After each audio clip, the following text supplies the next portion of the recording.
Assalamualaikum warahmatullahi wabarakatuh. Tun Dr. Mahathir Mohamad berkata, Melayu mudah lupa. Dan hari ini, nampaknya UMNO yang telah lupa. UMNO lupa apa sebab UMNO ditubuhkan. Apa dia matlamat UMNO yang sebenarnya. Dan di mana UMNO telah lupa tujuan UMNO itu ditubuhkan. Dan mungkin wajar kita mengingatkan UMNO tentang dasar landasan perjuangan mereka. UMNO ditubuhkan tahun 46 untuk menentang British. Tapi bukan untuk menentang British dari segi merdeka, tapi menentang rancangan British untuk menukar Malaya menjadi Malayan Union. Di dalam Malayan Union ini, raja-raja Melayu akan hilang kuasa dan orang bukan Melayu, China dan India akan secara automatik diberi warga negara.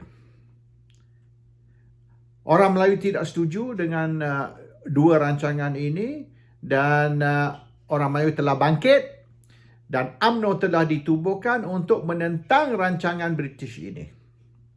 2 tahun kemudian, tahun 48, Malayan Union telah digugurkan. Rancangan itu telah bertukar kepada Persekutuan Tanah Melayu.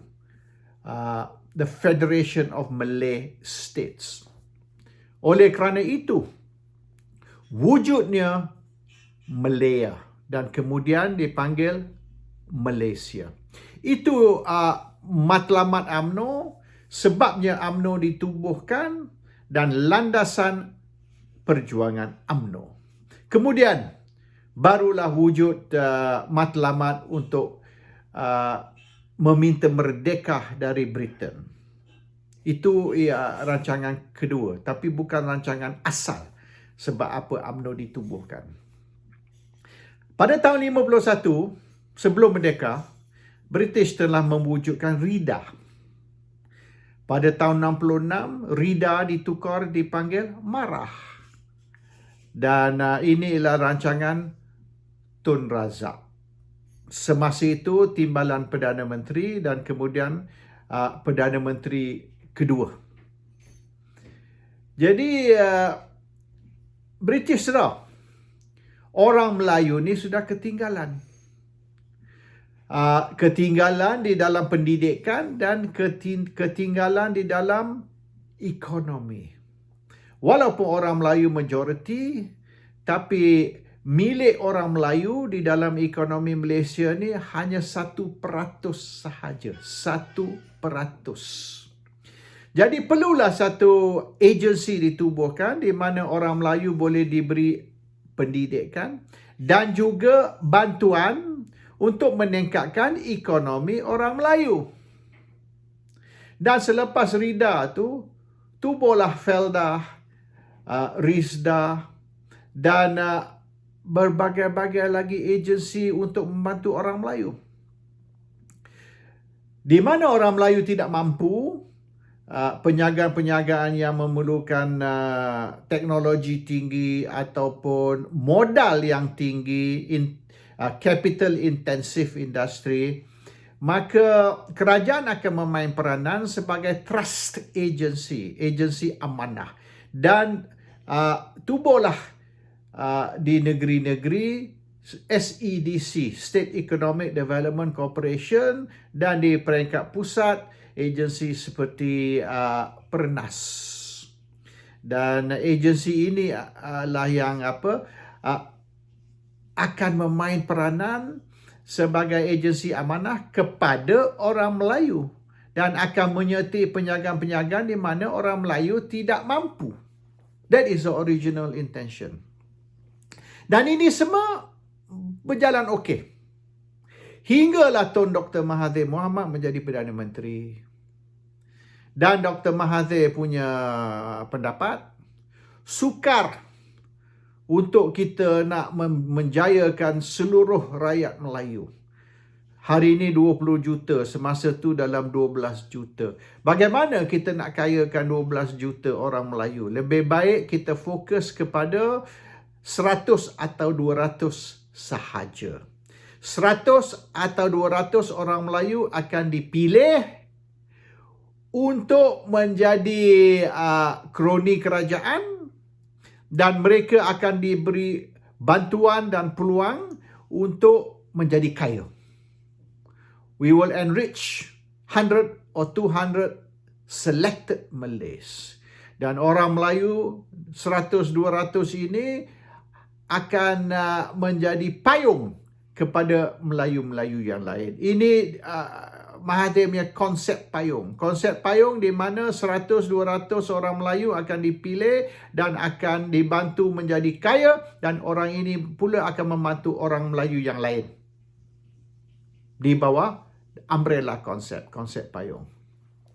Tetapi masalahnya, untuk mencapai ini semua, terpaksalah kerajaan ataupun UMNO menyalahguna kuasa. Mereka terpaksa mencari shortcut. Tidak boleh lagi mengikut prosedur, the correct procedure untuk membuat kerja. Mereka kena cari shortcut supaya orang Melayu ini boleh dikayakan. Dan inilah di mana Lim Kit Siang, DAP dan ramai orang memanggil kroni kapitalisme. Kroni-kroni ini dikayakan, diberi peluang untuk menjadi kaya, kononnya untuk membantu orang Melayu yang lain.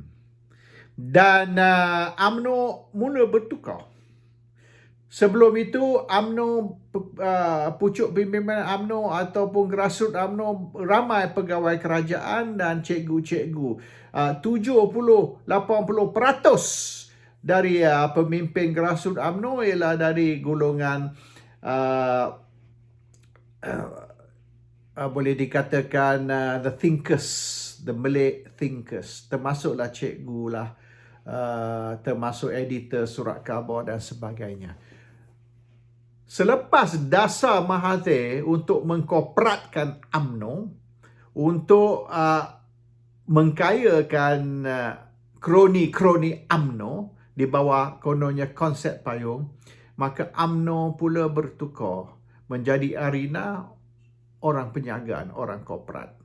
Jadi yang memimpin UMNO bertukar menjadi orang kaya dan bukan lagi orang yang memikir, not the thinkers, but the people with money. Dan the corruption of UMNO, korupsi UMNO bermula 2-3 tahun selepas Mahathir ambil alih sebagai Perdana Menteri, dan apabila Mahathir membawa masuk Tun Daim Zainuddin dan juga Anwar Ibrahim. Mahathir, Daim, Anwar, tiga-tiga corporatized UMNO. Menukar UMNO menjadi corporate entity. UMNO bukan lagi political party.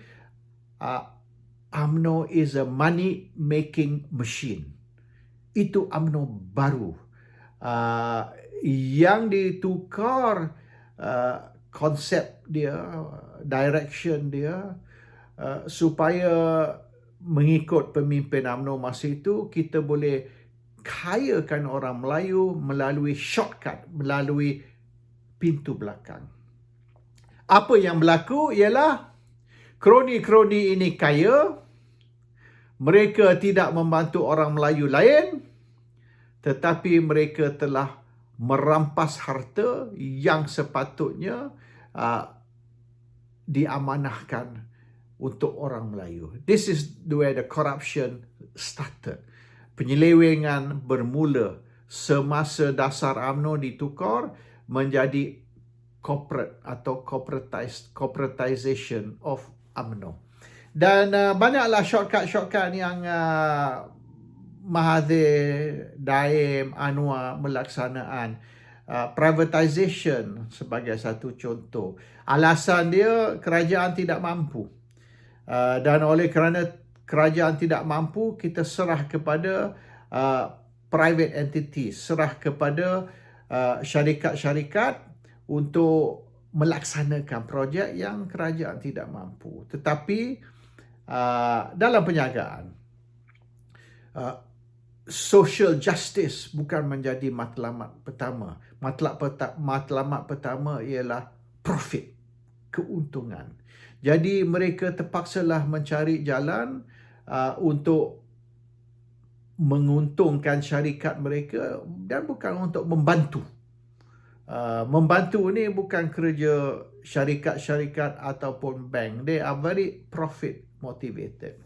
Dan akhirnya, agensi-agensi seperti SEDC ke, Pernas ke, dan juga yang kita panggil GLC, beribu-ribu GLC ini, termasuk juga private entity ataupun kroni-kroni kerajaan yang telah diberi berbagai-bagai peluang bantuan menjadi kompetitor kepada orang Melayu.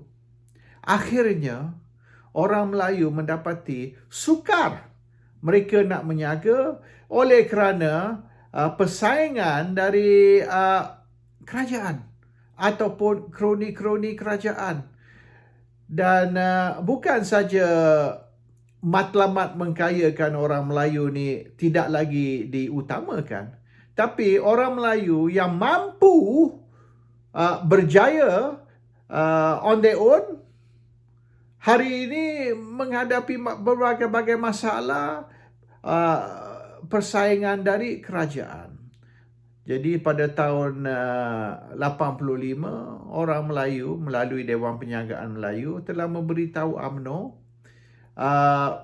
jangan cakaplah tentang orang bukan Melayu menjadi saingan kepada orang Melayu. Yang sebenarnya persaingan orang Melayu ialah orang UMNO, kerajaan.